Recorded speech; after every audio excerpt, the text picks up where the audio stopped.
Bonjour à toutes et à tous et bienvenue sur Hipcast, le podcast rempli d'hypnose et de neurosciences. Je suis Nicolas Verret, entrepreneur, écrivain et hypnologue, et je suis passionné par ce qui flotte entre nos deux oreilles. Mon but avec ce podcast ? Vous faire découvrir les capacités étonnantes et insoupçonnées de votre cerveau. Car tous les jours, les neurosciences bouleversent toujours un peu plus ce que l'on croyait savoir de notre cervelle et de son fonctionnement. Hipcast, c'est donc une porte d'entrée vers les neurosciences que je tente de rendre accessible au plus grand nombre. Mais c'est aussi une porte vers votre inconscient, grâce à des expériences hypnotiques. Un moyen de partir en voyage à la découverte de votre monde intérieur, de vos ressources et de la poésie qui vous habite. Car il sommeille en nous un univers incroyable qui n'attend qu'une seule chose, notre audace d'aller l'explorer. Alors si tous ces sujets attisent votre curiosité, pensez à vous abonner au podcast sur les différentes plateformes d'écoute. Vous pouvez aussi vous abonner à la newsletter pour être informé de toutes les infos liées à Hipcast et recevoir tout ça directement dans votre boîte mail. Tous les liens et toutes les infos sont dans la description de cet épisode. Alors sans plus attendre, passons maintenant au sujet de ce podcast. Aujourd'hui, on va parler de quelque chose qui intrigue et qui peut même faire peur à pas mal de monde, le jeûne. Ah ouais, d'accord, sympa. C'est à cause de mon acné que tu dis ça ? Non, Kevin. Merci, hein, c'est déjà pas facile à vivre, alors... Arrête de tout prendre personnellement, c'est un peu relou. Quoi ? Je parle du jeûne, pas du jeûne. Tu sais, le jeûne, c'est le fait de ne pas manger pendant 1 ou plusieurs jours. Ah ouais, d'accord, désolé, j'avais pas compris. Ouais. T'as pas l'air de comprendre grand-chose, Kevin. Ah ouais, d'accord. Bah, je te ferais dire que l'autre jour, j'ai regardé un TikTok ASMR sur les dictionnaires. Waouh. Eh ben, j'ai tout compris, hein. Bon. Et sinon, vu que tu t'incrustes là, t'as déjà essayé de jeûner, toi, ou pas ? Qui, moi ? Oui, toi, Kevin. Ah non, mais laisse tomber, hein. Jamais de ma life chez ça, hein. Déjà, quand j'ai pas mes chocs à pic le matin, j'arrive pas trop à réfléchir, alors... Alors quoi, Kevin ? Bah alors, Tu veux que je te dise un truc, Kevin ? Quoi ? En vrai, si t'arrives pas à réfléchir, je crois que c'est pas à cause du manque de choc à pic. Ah. Non mais sérieux, trait de choc à pic, là. Revenons à nos oignons. C'est pas hyper dangereux, ton truc, là ? Moi, on m'a toujours dit qu'il fallait manger 3 fois par jour, sinon j'allais mourir, hein. Ah, Kevin. Bon, il est peut-être un peu mou, mais on peut pas tout à fait lui donner tort. Car moi aussi, avant mon jeûne de 5 jours, j'étais persuadé que j'allais agoniser dans d'atroces souffrances si je m'abstenais de manger pendant plus d'une journée. Et en réalité, beaucoup de personnes pensent la même chose. Et ça, monsieur, dame, c'est ce qu'on appelle une belle croyance sociétale. Un truc qu'on nous a foutu dans la tête depuis qu'on est tout petit et qu'on n'a jamais remis en cause. Eh ben, c'est peut-être le moment. Parce qu'en vrai, le rythme des 3 repas par jour à intervalles réguliers répond bien plus à un besoin organisationnel et productiviste qu'à un besoin physiologique. Bien que ce rythme trouve ses racines au cours du Moyen-Âge, la généralisation de l'électricité et l'apparition du travail à la chaîne n'ont fait que bouleverser encore un peu plus notre rythme quotidien, pour ne pas dire notre rythme naturel. Et oui, car avant, bien avant, quand on portait des peaux de bête et qu'on se torchait dans les feuilles d'acacia, on mangeait ce qu'on pouvait. Et surtout quand on pouvait. C'est-à-dire quand on trouvait quelque chose à grailler.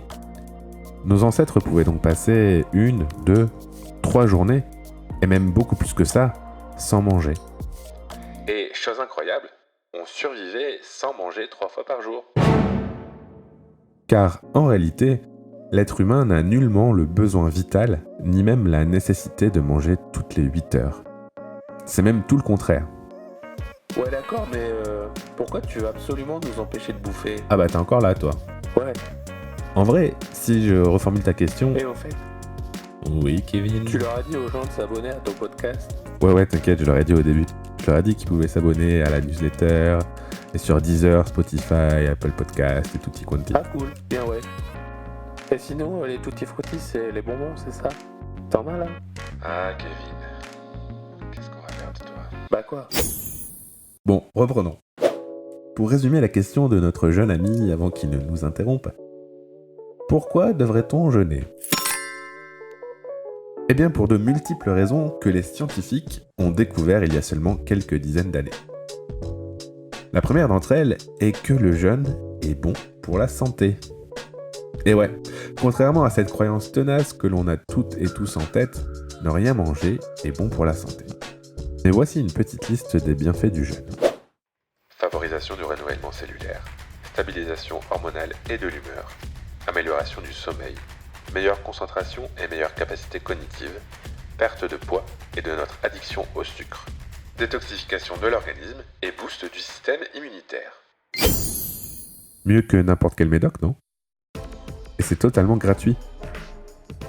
Pour bénéficier de tous ces bienfaits, il suffit d'arrêter de manger pendant une période d'au moins 16 heures. C'est tout. Une fois ce délai passé, le système digestif est vide, lui donnant tout le loisir de commencer à se régénérer. Lui qui n'a d'habitude jamais le temps de le faire, trop occupé à digérer et à transformer notre nourriture en énergie. La régénération des cellules se met alors en marche et va continuer tout au long du jeûne. Et ce n'est que la première étape. Car si vous continuez pendant 2 ou 3 jours, un autre phénomène se met alors en route, la cétose. Ok Nico, mais c'est quoi la cétose ? Eh bien pour résumer, notre corps a besoin d'énergie pour fonctionner. Nos cellules, nos muscles, et tout particulièrement notre cerveau, qui à lui seul consomme 20% de l'énergie du corps humain, alors qu'il ne représente que 2% de sa masse, tirent leur énergie du glucose, que l'on trouve dans notre nourriture. En gros, le glucose, c'est notre carburant. Sans lui, pas d'énergie. Pas d'énergie, pas de cerveau. Pas de cerveau, pas de vie humaine. Quoique. Kevin ? Tu peux venir voir un truc 2 minutes ? Quoi encore? J'ai rien dit là. Non, rien, oui, t'as raison, t'as rien dit. Bref, revenons à nos oignons. Lorsque l'on jeûne, on ne fournit donc plus de nourriture et donc plus de glucose à notre organisme. Ce dernier va alors piocher dans ses réserves de lipides, à savoir la graisse de nos petites poignées d'amour, qu'il est capable de transformer en glucose afin d'alimenter nos cellules, et notamment celles de notre cerveau. En gros, c'est le principe du régime, quoi. On mange moins, du coup, le corps tape dans les réserves, et en tapant dans les réserves, on maigrit. Et au passage, on enclenche le phénomène de cétose. Allez, Chewie, passe en vitesse lumière. Si vos gens ont réparé l'hyperpropulsion, Le corps change alors de carburant, et remplace les glucides par les lipides. Alors à première vue, on pourrait croire que l'état de cétose est quelque chose de mauvais pour l'organisme, étant donné que c'est un phénomène de survie engendré par un manque de glucose. Et pourtant, plusieurs scientifiques originaires de Russie et d'Allemagne, qui s'avèrent être les 2 pays les plus avancés dans la recherche sur les bienfaits du jeûne, ont démontré que certains gènes de notre ADN s'expriment bien plus en état de cétose qu'en temps normal. Et ces gènes surexprimés activent alors des capacités habituellement endormies. Comme si le corps activait ses super pouvoirs pour faire face à une situation inhabituelle. Et on ne parle pas de petits pouvoirs pourris du genre rapetisser à la taille d'une fourmi comme Ant-Man.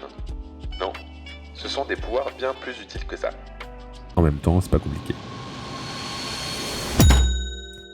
Car selon Mark Mattson, neuroscientifique à l'université Johns Hopkins, le jeûne est un moyen prépondérant de prévenir la maladie d'Alzheimer, la démence et la perte de mémoire. En période de jeûne, le corps produit beaucoup plus de BDNF, une protéine aux effets étonnants. Car les BDNF ont pour effet d'augmenter le nombre de mitochondries, vous savez, les minuscules génératrices d'énergie de nos cellules, et de favoriser la création de nouveaux neurones dans l'hippocampe, la zone du cerveau responsable du fonctionnement de la mémoire et des apprentissages. Les BDNF renforcent également la production de sérotonine, aussi appelée hormone du bonheur, et participent à l'amélioration de l'humeur. Le jeûne a donc un véritable effet antidépresseur et régénérateur, non seulement sur les cellules du corps, mais également sur nos neurones. Pas mal comme super pouvoir, non ? Et ce n'est pas tout. Car Walter Longo, professeur de gérontologie et de biologie à l'Université de Californie du Sud, a également découvert quelque chose d'encore plus incroyable. Dans son expérience, le chercheur a pris 2 groupes de souris. Le premier groupe, composé de souris atteintes de tumeurs cancéreuses, a subi plusieurs cycles de jeûne.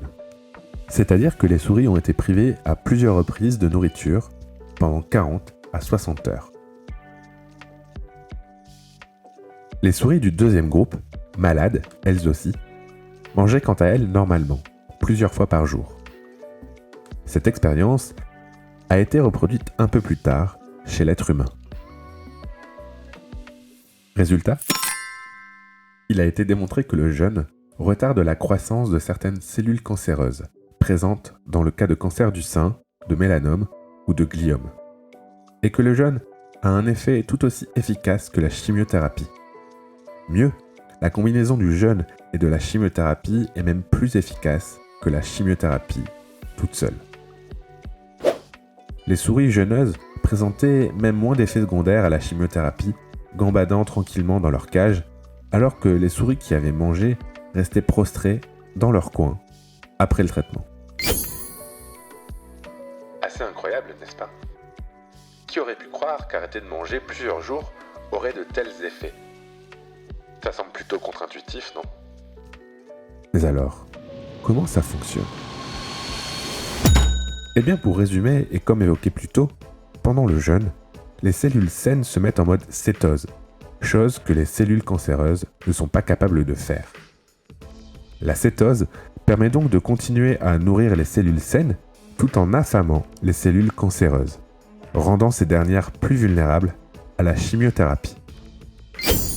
Au final, le jeûne est un moyen d'activer certains mécanismes de survie endormis, mais naturellement ancrés dans notre métabolisme. Et ce n'est peut-être pas anodin si nous n'avons pas d'appétit lorsque nous sommes malades. Vous vous souvenez de votre dernière gastro ?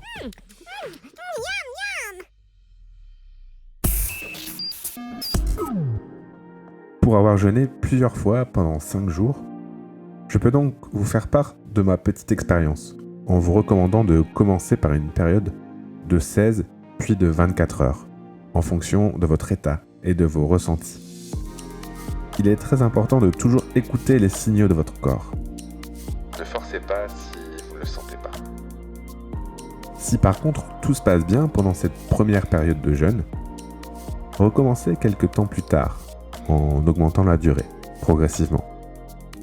Vous pouvez jeûner 2, 3, 4, 5 jours sans problème, en buvant régulièrement de l'eau. Il est en théorie possible de jeûner 40 jours, mais je ne saurais que trop vous recommander d'y aller doucement, et de vous faire accompagner, pour des jeûnes qui dépassent les 5 jours. Parlez donc de votre projet à votre médecin traitant avant de vous lancer, même s'il risque de vous regarder bizarrement encore une fois, quand vous allez lui expliquer ce que vous voulez faire. Je parle une nouvelle fois en connaissance de cause. Et ouais, arrêter de s'alimenter est encore perçu de manière terrifiante, même par les médecins, alors que des études scientifiques ont été publiées. Les mentalités évoluent cependant, heureusement. Ce qui est assez surprenant quand on jeûne, c'est que la sensation de faim s'estompe au bout de 2 jours, en moyenne. Au bout de 3 jours, la totalité des cellules du système digestif sont renouvelées. L'état de cétose se met en place, et une sorte de bien-être, de concentration et de paix de l'esprit s'installe alors, comme libéré d'une contrainte et soulagé de voir que rien de terrible ne se produit si on ne mange pas.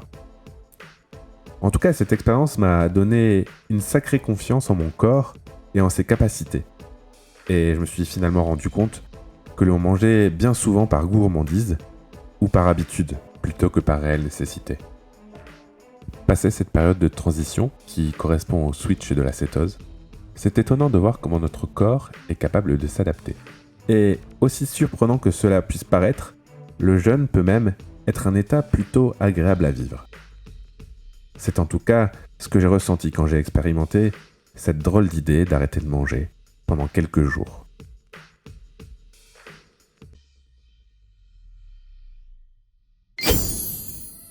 Et voilà, c'est la fin de cet épisode Deepcast consacré aux jeûnes. J'espère que ça vous a plu. Kevin, ça t'a plu aussi ? Ouais, c'était trop cool. Ok, trop cool. Si vous êtes du même avis que Kevin, pensez à mettre un commentaire, une note, un pouce en l'air et le plein d'étoiles. Ça prend 3 secondes, ça donne plein de good vibes et ça aide follement Hipcast à monter dans les classements et à sortir du lot de la jungle des podcasts. Alors merci pour votre soutien, et quant à moi, je vous donne rendez-vous très bientôt pour un nouvel épisode d'Hipcast.